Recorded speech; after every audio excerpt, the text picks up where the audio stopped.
So some of you might have heard me talking about women's health intervention before. So today, given 20 minutes, I'm going to combine the 3 talks into one, so I'll be going really fast. And happy to speak to you afterwards or call me anytime if you have any queries or further clarification that you need to be discussed. No disclosure. So I'm going to talk about the 3 very common benign conditions. Even though they're benign, they can affect a woman's quality of life quite severely. Fibroids affecting 70% of women, adenomyosis is not rare, affecting about 10% of women, and pelvic congestion syndrome is estimated to be affecting at least 2 to 5% of women. Fibroid is presumed a benign condition. It depends on estrogen to thrive, and usually these fibroids start to shrink 2 years after menopause. It arises from the muscular layer of the uterus, and quite often they're multiple. The typical symptoms are heavy menstrual bleeding, bulk-related symptoms. They may also affect fertility depending on the location and the sizes. Leiomyosarcoma is exceedingly rare. It's in 3 per thousand hysterectomy specimens. Large size, rapid growth do not predict malignancy. Ultrasound and biopsy are not helpful. The only thing that, other than hysterectomy, is MRI, which is diffusion weighted imaging. With the modern algorithm, we can differentiate leiomyosarcoma from fibroid quite accurately these days. But you have to do the right sequence. Now, in terms of management, medical management really using tranexamic acid or hormone manipulation is really to only helps to reduce heavy menstrual bleeding. And these medications are really not going to shrink fibroids. GnRHA, by turning off the woman's estrogen production, can cause the fibroid to shrink. But as we know, GnRHA normally is not recommended to use more than 6 months, otherwise osteoporosis could be a problem. In the recent time, Ryoco has been marketed as a treatment for fibroid. But if you read the fine print, yes, it is quite effective in controlling heavy menstrual bleeding, but it is not really shrinking fibroid effectively. And the 2 big trials has demonstrated it only shrinks fibroids about 12%, 1 to 12% at 6 months. So it's not very effective in shrinking fibroids. It's not on the PBS, so it costs about $135 a month, and the woman needs to take, if you want to be on these treatments almost until menopause, which can be quite expensive. That's real cool. And otherwise, marina IUD or endometrial ablation, these, again, they only treat heavy menstrual bleeding, and these treatments do not stop the fibroid from growing. And when the cavity is disordered because of the presence of fibroid, this treatment might actually not effective for even controlling heavy menstrual bleeding. What about hysteroscopic resection? It is a day procedure, it's minimally invasive, but there are limitations. You can only resect fibroids no more than 4 centimeters in size, and that particular fibroid needs to be submucosal and protruding at least 50% of the cavity, otherwise you can't curate it or shave it out.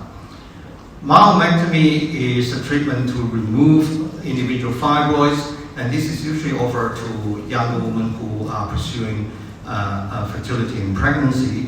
Myomectomy compared to hysterectomy is a far more difficult procedure to perform, requiring a higher level of the surgeon's skills, and it's usually complicated, can be very complicated by hemorrhage, and so it's a difficult procedure. MRI-guided focused ultrasound has been around for more than 25 years, but it really didn't take off. This technique is using focused ultrasound to generate heat, a small point of heat, so you're hitting the fibroid point by point. As you can imagine, it's a very long procedure. A typical fibroid takes 3 to 4 hours with the patient lying on the table under sedation. So it can be quite expensive as well for 4 hours of scan time with treating one patient. So it's never really taken off. And there's a lot of technical limitation. If it's too big, you can't treat it. It's too close to the bowel, bladder, or any vital organs, you can't treat it. It's too far away, too deep in the pelvis, you can't use it. And there's no many MBS rebate as well. In the past, traditionally, after the woman has completed the family, quite often hysterectomy is offered. And today, this is still very commonly offered in Australia, unfortunately. And we actually lead the OECD country in doing hysterectomy. We do 215 per 100,000 women per year, and Denmark's only doing 20. In UK and New Zealand doing about 100. So we're doing a lot of hysterectomy in this country. It is a major operation, as we know, and associated with all the major surgical risks, which I don't need to tell you about. The long-term side effect of hysterectomy is also quite well known, like prolapse and incontinence. That won't happen immediately, that may be years down the track. And it also brings forward menopause for about 4 years. And what's not known about until recently is that even you leave the ovaries behind, only removing the uterus, a Mayo Clinic study has shown that it increases coronary artery disease risk by 33%. And many women report sexual dysfunction as well. Now, is there an alternative? There is an alternative, which is uterine fibroid embolization. We can shrink fibroid in situ without surgery. And this is done like an angiogram, so we basically selectively cannulate the left and the right uterine artery, one on each side. And once we're there, we inject particles to shut down the blood supply. As you can see, without blood supply, it's not hard to understand the tissue is completely infarcted. What you notice is that the normal uterus is not harmed. Why is that the case?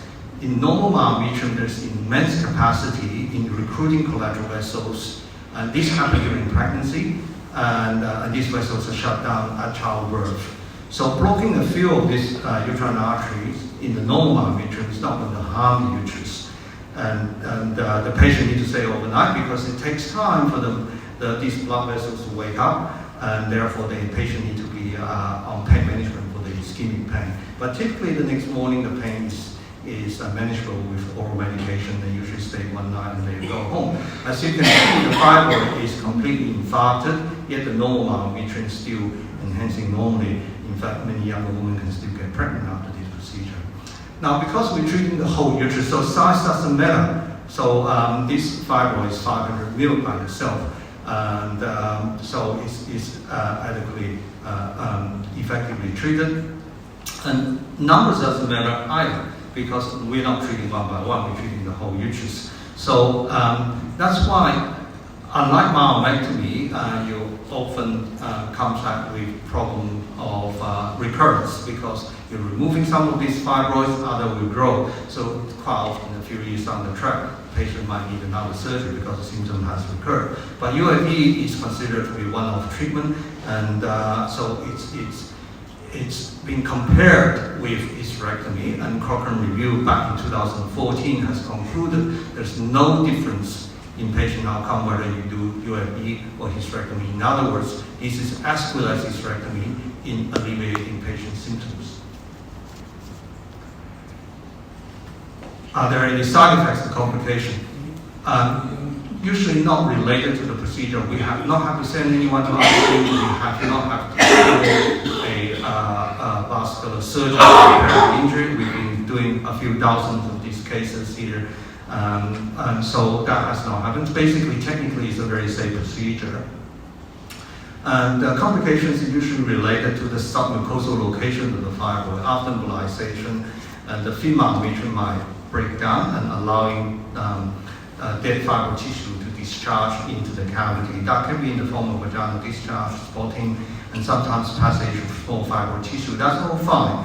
If they slough off a big piece, that may be a problem because it can block the cervix, and that we might need our gynecologist colleague to do a transcervical evacuation or hysteroscopic resection, and these are typically a day procedure, like the old-time DNC kind of procedure.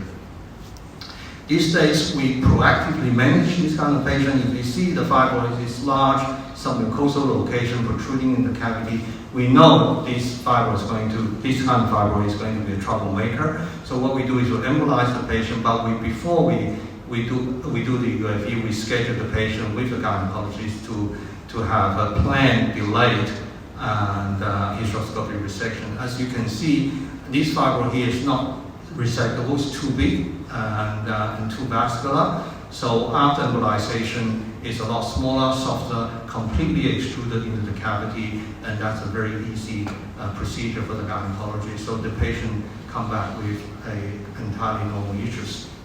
So in summary, in terms of pregnancy, yes, patient can still get pregnant after this kind of procedure. In fact, IUGR does not seem to be a problem, and miscarriage rate, preterm delivery, and postpartum hemorrhage is higher than the general obstetric population. But these patients did not have a normal uterus to start with, so these rates are expected to be higher. So in summary, it is an effective alternative to hysterectomy, and lower surgical risk and faster recovery, and without the long-term side effect of hysterectomy. Size and numbers doesn't matter, and MRI with special sequence can help us to exclude sarcoma. On adenomyosis, we all know what endometriosis is. That's the atopic endometrium outside the uterus. Adenomyosis refers to the endometrial tissue that has been trapped within the myometrium. As you can see, as the menstrual cycle progresses, the endometrium thickens. So towards the end of the cycle, the patient starts to have bloating and discomfort in the pelvis. At period time, they can bleed into this confined space, and they can have severe period pain. And if the glands are invaginated like that, and they can have a heavy menstrual bleeding. Clinical suspicion is the key to diagnosis. Typically, if the patient with heavy menstrual bleeding, severe period pain, and ultrasound signs are very subtle, and that's why quite often this diagnosis is missed, especially when fibroid is present. MRI is more accurate, but it is more expensive. It's unfortunately not covered by Medicare. Laparoscopy looks at the outside of the uterus, and hysteroscopy looks at the inside of the cavity. And this invasive surgical diagnostic tool does not help to diagnose adenomyosis, which is within the wall of the uterus. CT is more or less useless, and CA125 is not sensitive nor specific. It's a challenge for ultrasound because subtle changes tend to be missed. If the change is symmetrical, ultrasound will say bulky uterus, I don't know what's wrong, I don't see a focal lesion. When they spot the focal lesion, they get really excited, they think it's a fibroid. So quite often they get misinterpreted as fibroid. Now this ultrasound was reported as normal, and yet the junctional rosome is clearly thickened, and that's normal on the right-hand side. And so it's very easy for MRI to diagnose. Treatment options, medical therapy is targeted at symptomatic relief, like we mentioned before. Mirena IUD works to reduce heavy bleeding and period pain, and the patient satisfaction rate at 12 months is 57%. A lot of women troubled by continuous bleeding and spotting. And when the uterus is larger than 150 ml, Mirena tend to fail because the disease is probably too much. And we don't advocate endometrial ablation because more glands are going to be sealed into the wall, so a lot of patients have severe period pain after endometrial ablation. It is not a surgical condition because it's a bit like trying to remove chocolate from a baked muffin, and you can't completely resect the disease. In the past, hysterectomy is the only cure, but UAE has been shown to be promising results since the early 2000s. So it works exactly like fibroid embolization. So if a focal adenomyosis will go through infarction like this, and because normal myometrium can recruit collateral vessels to keep itself alive, and the abnormal tissue will die. You don't need a complete infarction like fibroid to achieve a good clinical outcome, and sometimes you can see massive infarction, and yet those patients clinically doing very well. A lot of these patients have been put up with the symptoms a long time. You can imagine how long does it take for the uterus to grow to 1740 ml with hemoglobin 25. Some younger women can still get pregnant after the procedure. This lady has 2 full-term pregnancies after UAE for adenomyosis. So it's not a new procedure. As far back as 2013, 13 NICE Institute has already said this can be considered as an alternative to hysterectomy. And obviously there are meta-analysis. There's no randomized control trials yet for this procedure, but there are meta-analysis saying that this is effective for both pure adenomyosis or adenomyosis combined with fibroid. We have been reporting our experience treating this since 2012. And in 2018, we published a case series of 117 women, and that remains the largest case series in English publication. And subsequently, we will publish again in 2021, following this cohort for 5 years altogether, showing that this is a durable procedure, and therefore this can be offered to patients as an alternative to hysterectomy. So, with time in mind, so I'm just going to quickly run through pelvic venous congestion syndrome. This is actually a vascular issue, and it's quite common. Chronic pelvic pain is estimated to be in 15% of women, and pelvic congestion syndrome is somewhere 13 to 31% of those women with chronic pelvic pain. So the symptoms are really important. People ask me, what's the best test for pelvic congestion syndrome? It is the patient's symptoms. So it's a dull aching pain, that's heaviness and pressure deep in the pelvis, can be in the lower back, in the groin area, and typically towards the end of the day, and they're better in the morning. They're exacerbated by physical activity like walking, sitting, and by the posture, standing for a long time, doing Valsalvas like singing and weightlifting as well. If they have pain with sex, and there's usually pain after sex, and they can have bladder symptoms as well.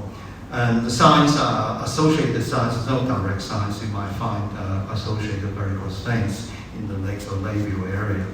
And the pathophysiology is due to presence of the incompetent valves allowing backflow, retrograde flow, typically the left ovarian vein. And so renal blood flow is about 20 to 25% of cardiac output when you're sitting there, not doing much. And there's a very high flow organ.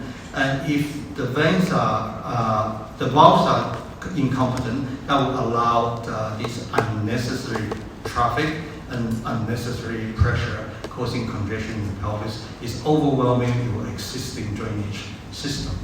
And a treatment for that is to stop this unnecessary traffic going to the pelvis. Now, this is a case of wide appendix and normal laparoscopy. So the patient had 2 surgical procedures already. Now, what you can see is I'm injecting the renal vein, and she's doing a Valsalva, and you can see this massive ovarian vein refluxing and pressurizing and causing this pelvic varicosity. On the other side, it's draining normally up. So this vein is useless, so we get rid of it, right? Instead of stripping it or laser it, so in the body we need to be more gentle, so we deploy some very soft platinum coils to, just like treating varicocele, Dr. Pre-Strogan we talk about, to coil these veins and to alleviate the patient's symptoms. In CT scan, you can see early contrast arrival in the pelvic varicosity. You can see dilated ovarian vein. You can see this density indicating reflux from the renal vein. It's denser than the IVC. On Doppler ultrasound, you can see dilated pelvic varicosity and corresponding to this venogram. CT is really good, and so in demonstrating a large ovarian vein and dilated and refluxing ovarian vein. MRI is pretty good in mapping out, how bad the veins are in the pelvis. MRI venogram, you don't always get good pictures like this, but sometimes you do. Right? So medical treatment, really there's no effective medical treatment for this condition. And surgery, hysterectomy, you're not treating the underlying disease, you're removing the victim. And the uterus is the victim, it's not the cause of the disease. And of course, it is not very effective. Laparoscopic ligation has been described, but the problem is it's not always the ovarian vein. Sometimes the pelvic vein can be the cause of the problem, so that the success rate is not higher than interventional radiology treatment, because we check all four sets of veins. That's left ovarian vein, right ovarian vein, internal iliac, left and right. So we check all four sets of veins. If the veins are refluxing, we deploy the coil. So it's done under local anesthetic with light sedation. And see, this vein is not refluxing. You can see the normal leaflet. We leave that vein alone. The left ovarian vein is refluxing. Of course, we coil that. And this is an example of internal iliac vein reflux. And here's an example for normal iliac veins not refluxing. So that's causing reflux. And this is an example of right ovarian vein reflux. And there are other associated symptoms like heavy menstrual bleeding, period pain, bladder symptoms as well. And this was documented in our recent publication. So it's often an overlooked and underdiagnosed condition. I think it should be in the differential diagnosis of chronic pelvic pain. And of course, it is important to explore other pelvic pathology as well. And so we just need to be aware that chronic pelvic pain is very common. But though in women, especially multiparous women, it's quite common to find pelvic varicosity. That's why sonographers and sonologists, radiologists may not necessarily report them. The million-dollar question is the pain due to pelvic venous congestion? If you suspect that, you need to write this on the referral form to alert the radiologist to look for them. The key to diagnosis is to combine the typical clinical symptoms with imaging. And there is a minimally invasive, very effective treatment. Thank you very much for